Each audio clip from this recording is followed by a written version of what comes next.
코로나19 사태가 시작되면서 마음이 좀 어려워졌습니다. 두려움도 생겼습니다. 질병이나 아니면 함께 모이지 못하는 것에 대한 염려나 두려움은 아니었습니다. 이번에는 그래도 온라인 가정 예배를 통해서라도 함께 예배할 수 있는데, 혹시 또 다른 생각지 못한 문제가 생겼을 때 우리 각 사람은 스스로 혼자서 자신의 자리에서 하나님을 예배할 수 있는 예배자일까? 이 질문이 제 안에 생겼을 때 두려웠습니다. 나는 성도들을 그렇게 세워야 하는 사명자였는데 순종했는가?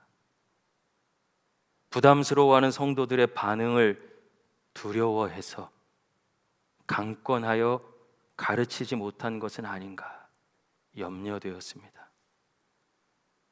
우리 교회는 큐티하는 교회죠. 말씀 묵상은 단순하게 성경을 읽는 것이 아니라 하나님과 1대1로 교제하는 개인 예배의 시간입니다. 현장의 교회의 모든 기능이 정지되어도 하나님을 예배하는 온전한 예배자로서 예배할 수 있는 것, 그것은 말씀을 통해서 하나님과 만날 때 가능해집니다. 저는 이번 사태를 겪으면서 이런 결심을 했습니다. 성도님들이 아무리 힘들어하고 현실의 문제를 얘기하고 부담스러워해도 끝까지 쫓아가고 끝까지 마음을 나누고 끝까지 독려해서 스스로 하나님의 말씀을 읽고 먹을 수 있을 뿐만 아니라 하나님과 교제하는 믿음의 사람으로 세워야 되겠다. 우리 신세계 교회가 그런 교회 될 수 있기를 예수님의 이름으로 소망합니다. 여러분, 우리가 모두 믿고 고백하는 것처럼 하나님은 계시지 않은 곳이 없으시죠. 모든 곳에 계십니다. 그래서 예배는 결단코 장소의 문제가 아닙니다. 그러나 어느 곳에 있을지라도 내가 준비하고 사모하는 마음은 중요합니다. 이곳에 있어도 풀어질 수 있고, 가정에 있어도 누가 보지 않아도 온 마음을 다해서 예배할 수 있습니다.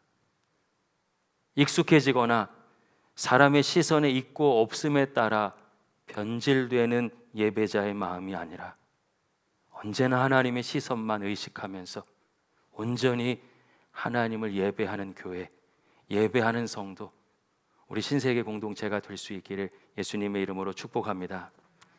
여러분, 우리 몸이 이 예배당으로 들어가는 것이 중요한 것이 아닙니다.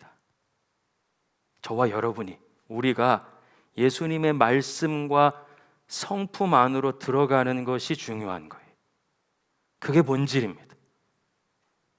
우리가 말씀으로 들어가서 주님을 만나고 주님을 닮아가고 주님을 따라가야 삶으로 거룩한 제사를 올려드리는 온전한 예배자가 되는 것입니다. 모든 곳에서 예배할 수 있습니다. 언제 어디서나 예배할 수 있습니다. 가톨릭과 개신교의 가장 큰 차이점은 가톨릭은 사제가 없으면 예배가 불가능합니다. 종교개혁한 개신교, 우리 교회의 특징은, 가장 중요한 본질은 우리 한 사람 한 사람이 거룩한 나라고 왕같은 제사장입니다. 내가 직접 하나님께 예배할 수 있어요. 여러분 잘 모르시는 것 같은데 이게 엄청나게 어마어마하게 영광스러운 것이고, 이 신앙을 지키기 위해서 그렇게 수없이 많은 사람이 피 흘린 거예요. 우린 거저받듯이 이 신앙의 유산을 받았습니다. 사랑하는 여러분, 이제 온 마음 다해서 삶으로 그리고 스스로 주님 만날 수 있는 우리가 되기를 소망합니다. 오늘은 빌립보서 마지막 시간입니다. 사도 바울이 우리가 말씀을 통해서 확인해 보니까 크게 기뻐하고 있어요. 잘 아시는 것처럼 기뻐할 만한 조건은 하나도 없습니다. 감옥에 갇혀 있어요. 그런데 기뻐합니다. 도대체 기쁨의 이유가 무엇입니까? 우리 10절 말씀 한번 찾아보실까요?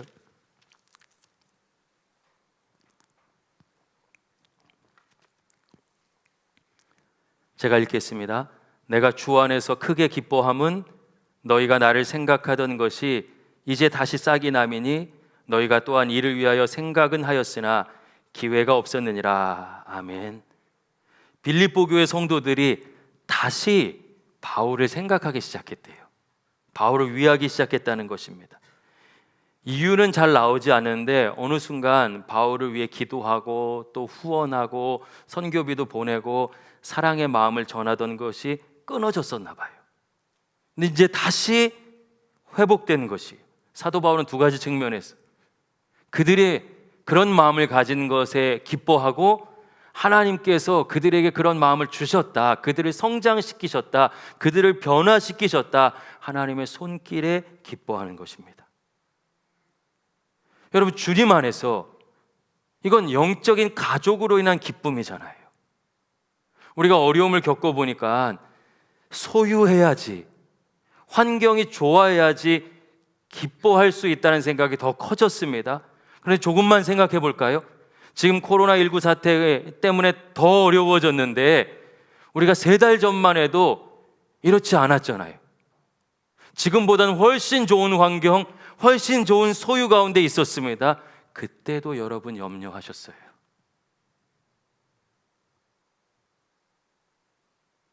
그때도 힘들어하셨어요. 하나님, 어떻게 나한테 이러실 수 있습니까?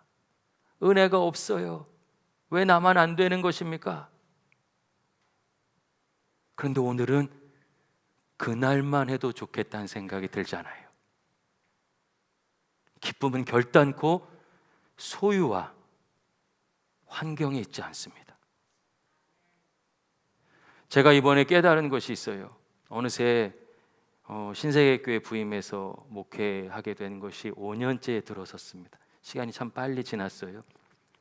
막 바쁘게 목회하면서 잘 모르고 있었나 봐요. 막상 보지 못하게 되니까 너무 어렵더라고요. 우리 성도님들이 내 마음에 어느새 이렇게 가득 계셨나? 여기서 설교하는데 금요일이나 토요일 늘 녹화하는 거예요. 아무도 없죠. 카메라가 가운데 있는데 어색해서 보질 못하겠어요. 그래서 여기만 봤다, 여기만 봤다, 여기만 봤다 했는데 그것도 뭐 자연스럽다고 봐주시더라고요. 근데 오늘 여러분 50명밖에 계시지 않아도 눈을 마주칠 수 있는 게 얼마나 위로가 되는지.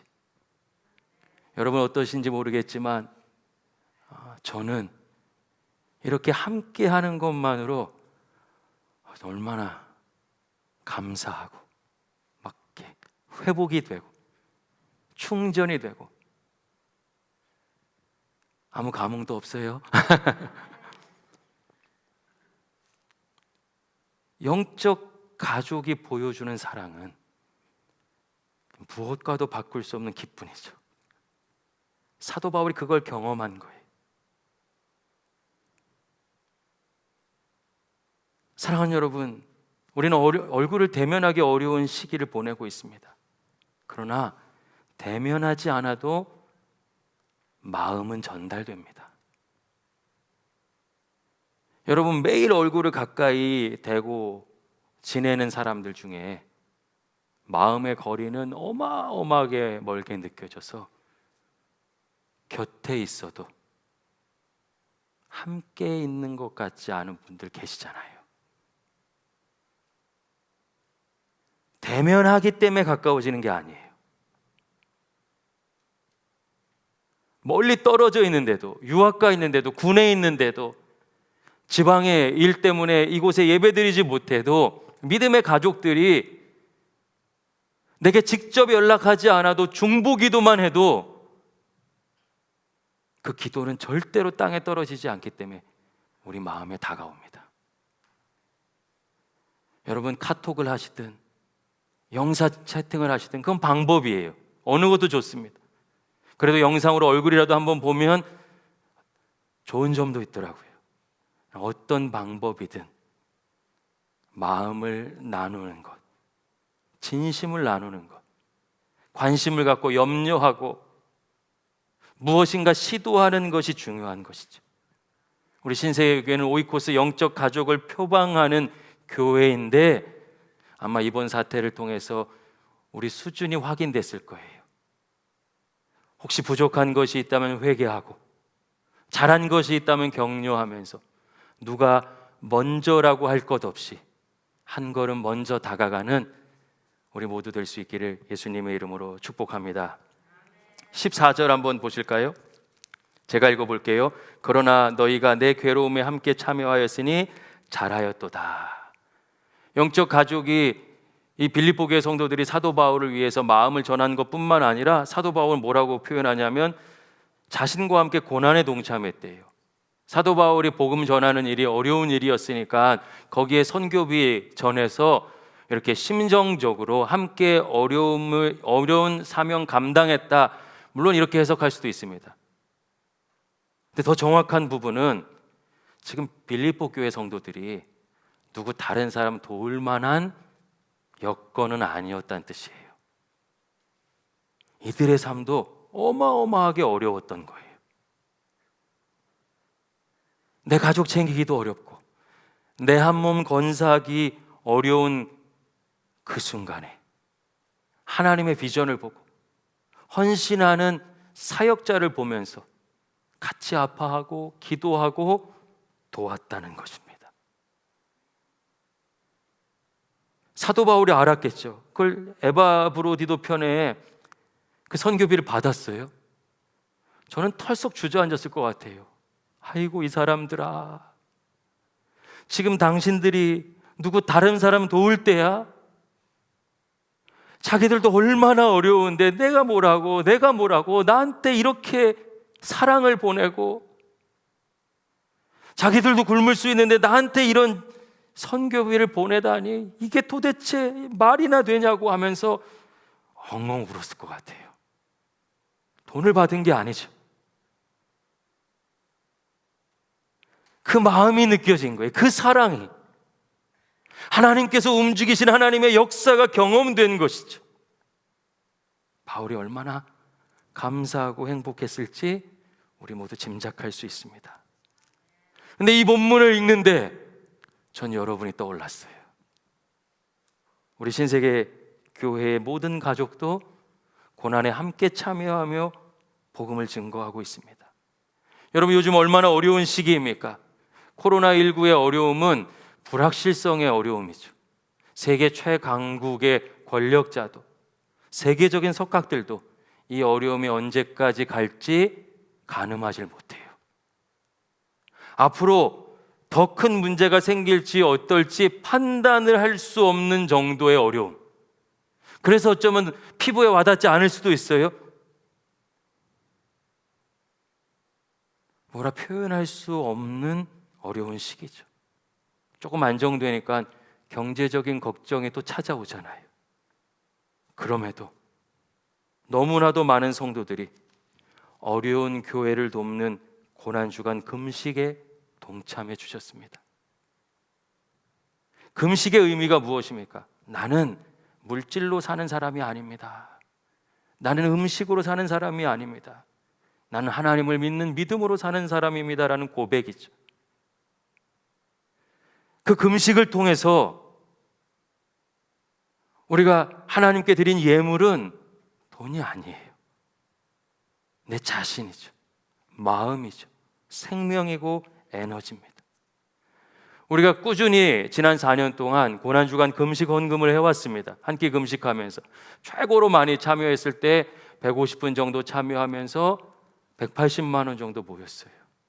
그런데 이번에 제가 현장에서 일일이 한 분 한 분 금식합시다, 함께 도와야 됩니다 말씀드린 적이 한 번도 없는데 여러분 무려 200명 가까이 동참하면서 603만 원의 금식 헌금이 모여졌습니다.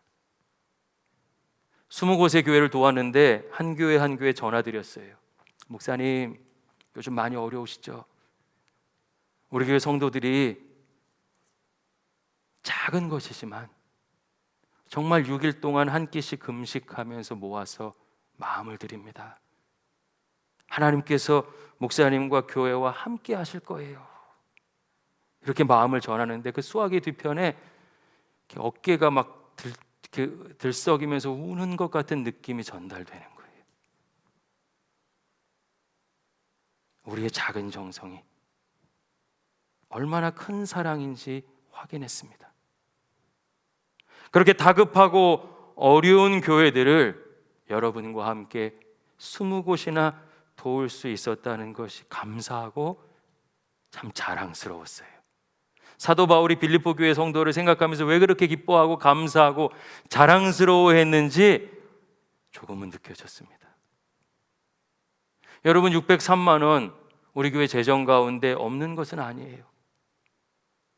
그 재정에서 돕는 것과 한 사람 한 사람이 마음을 모아서 함께 하는 것에 그 사랑의 무게는 절대 같을 수가 없죠. 우리는 코로나19 사태가 일어나자마자 비전 헌금을 통해서 대구 경북 지역을 도왔을 뿐만 아니라 우리도 마스크가 부족하고 어려운 때에 투게더 기흥 지역 선교를 위해서 구갈동과 신갈동의 마스크와 소독제, 그리고 또 헌신한 분들을 통해서 양쪽에 라면 100박스씩을 보냈습니다. 크기를 얘기하는 게 아니에요. 다 함께 했어요. 그리고 부활절 절기염근 전액은 구갈동과 신갈동의 어려운 이웃, 그리고 우리 교회 안에도, 여러분 우리가 이름을 나눌 필요는 없잖아요. 그러나 정말 어려운 분들을 섬길 수 있게 되었습니다.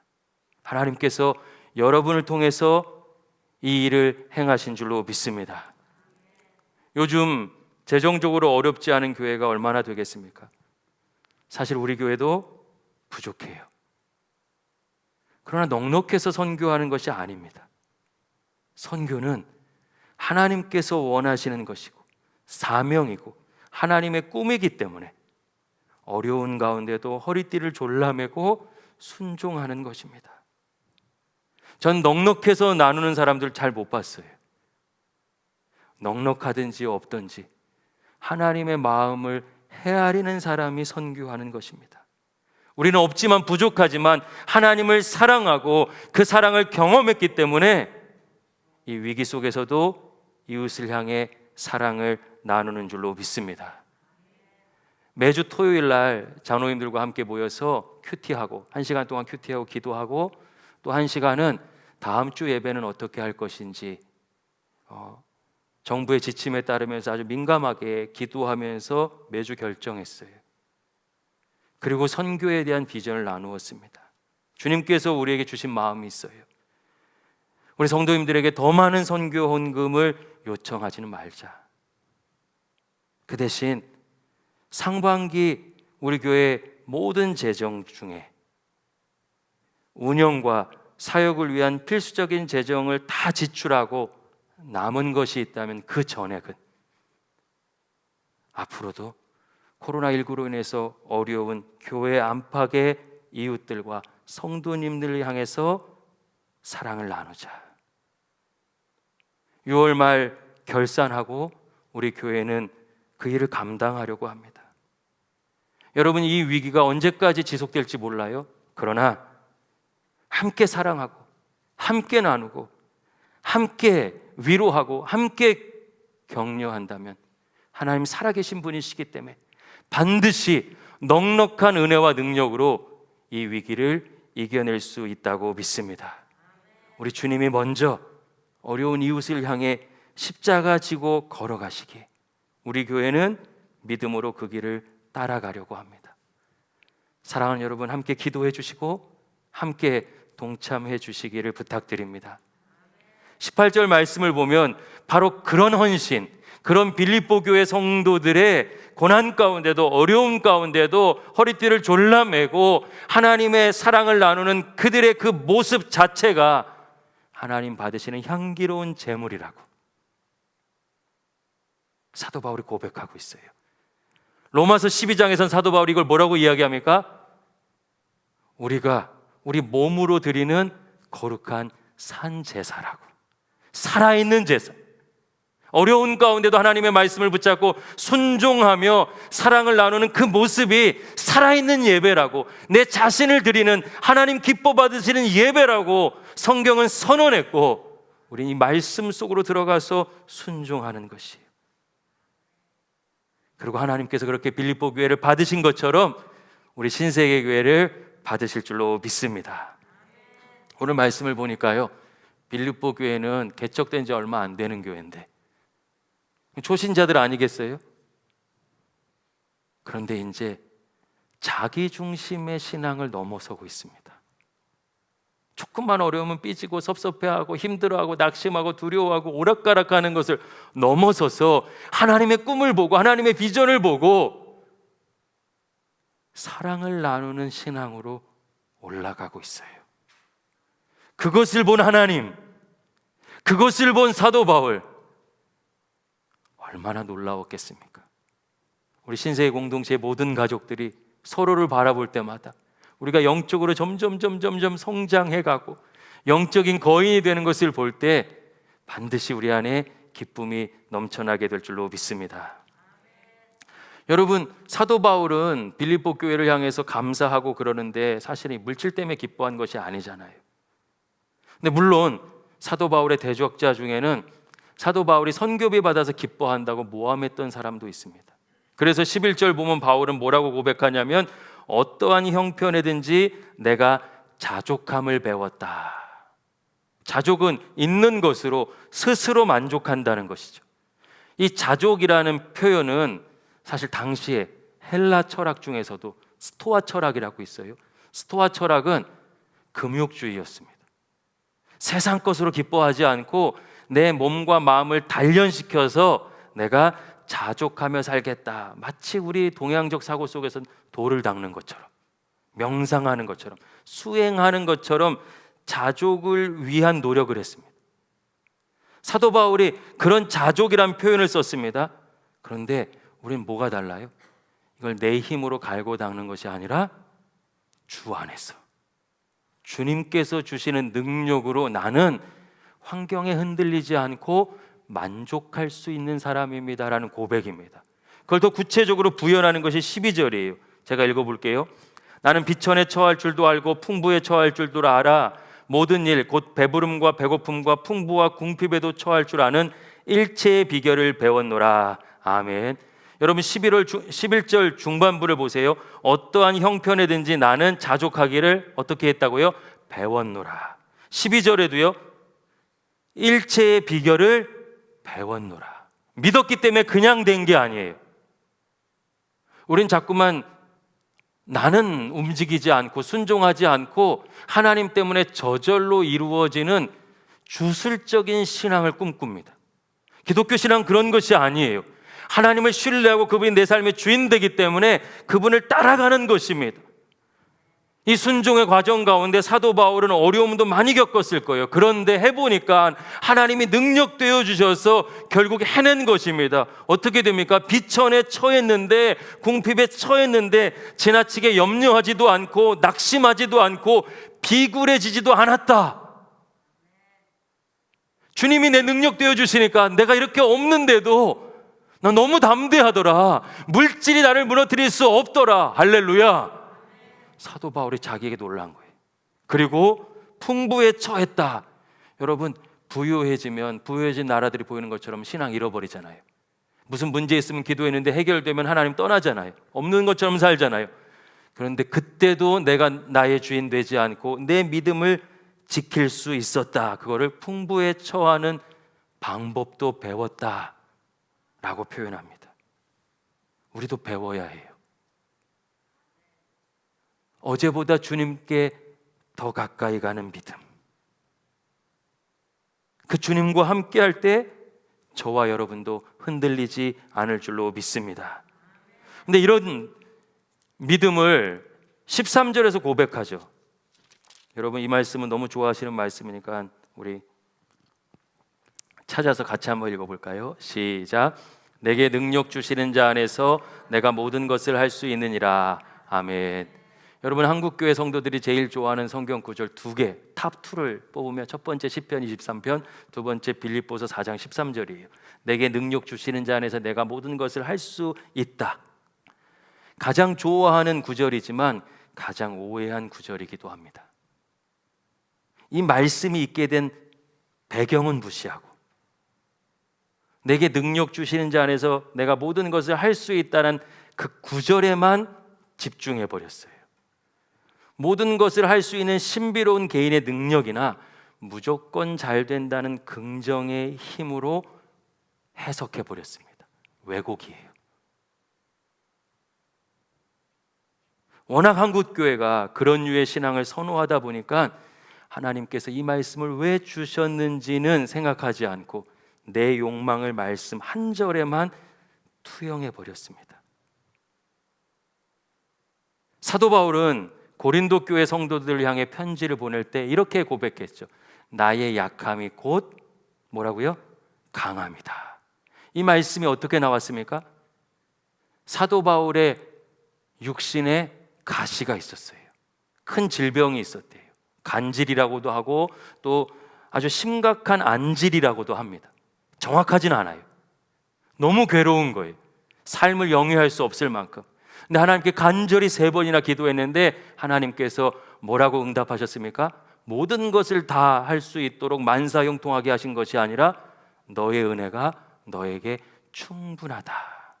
그때 사도 바울이 이렇게 고백합니다. 나는 약하지만, 나는 여전히 육신에 가시가 있지만 하나님은 전능하시니까 이 가시의 삶을 하나님의 전능하심으로, 하나님의 강함으로 이겨내겠습니다. 그 고백이 내가 약할 때 하나님은 강함 되십니다. 할렐루야. 같은 고백인 거예요. 내게 능력 주시는 자 안에서 하나님께서 내 삶에 능력 되시니까 나는 비천에 처해 있어도 비굴해지지 않을 수 있습니다. 물질에 무너지지 않고 환경과 상황에 상처받으며 너덜너덜해지는 신앙이 아니라 하나님의 은혜로 나는 일어설 수 있습니다.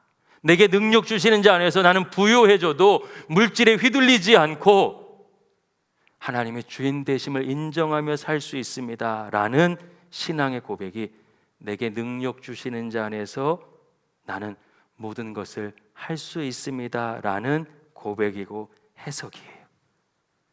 이 믿음을 가지니까 사도 바울이 소망을 갖죠. 19절 말씀 찾아볼까요? 제가 읽어볼게요. 나의 하나님이 그리스도 예수 안에서 영광 가운데 그 풍성한 대로 너희 모든 쓸 것을 채우시리라. 아멘. 우리가 이 말씀 한 구절만 집중해서 13절을 봤을 때 19절은 물질이 채워지는 것으로 해석될 수밖에 없죠. 그런데 성경이 말하는 맥락 속에서 해석은 이제 어떤 상황 속에 있어도 하나님께서 책임져 주시는 믿음의 능력이 채워진 삶을 말하는 것이에요. 사랑하는 여러분, 하나님께서 여러분의 삶을 책임져 주실 줄로 믿습니다.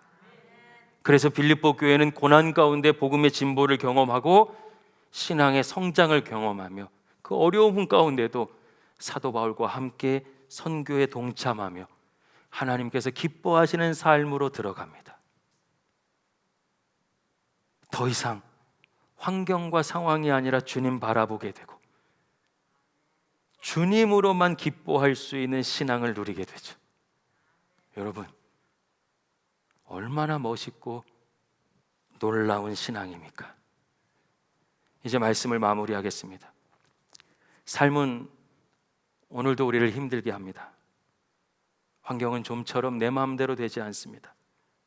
그러한 삶의 한복판에서 오늘 우리는 이 예수님의 말씀, 빌립보서 4장의 말씀으로 들어갑니다. 그 안에 담겨져 있는 주님의 부요함으로 들어갑니다. 환경과 상황을 이길 수 있는 믿음의 능력 안으로 들어가서 연약한 내 믿음과 옛사람은 예수님과 함께 십자가에서 죽고 부활하신 주님과 함께 나는 영광스러운 믿음의 사람으로 새로워지는 줄로 믿습니다. 그러니 비천과 풍요가 나를 흔들 수 없고 주님 내 안에 계시기 때문에 바울이 경험하는 것처럼, 빌립보 교회 성도들이 경험하는 것처럼 우리 안에는 기쁨이 가득 차게 될 줄로 믿습니다. 우리는 더욱 주님을 의지하게 됩니다. 주님밖에 없는 줄로 믿습니다. 나의 약함이 아니라 하나님의 강함으로 살게 되는 줄로 믿습니다. 할렐루야, 할렐루야. 여러분 19절 말씀으로 정리해 볼까요? 나의 하나님 그리스도 예수 안에서 영광 가운데 그 풍성한 대로 저와 여러분을 책임져 주실 줄로 믿습니다. 기도하겠습니다.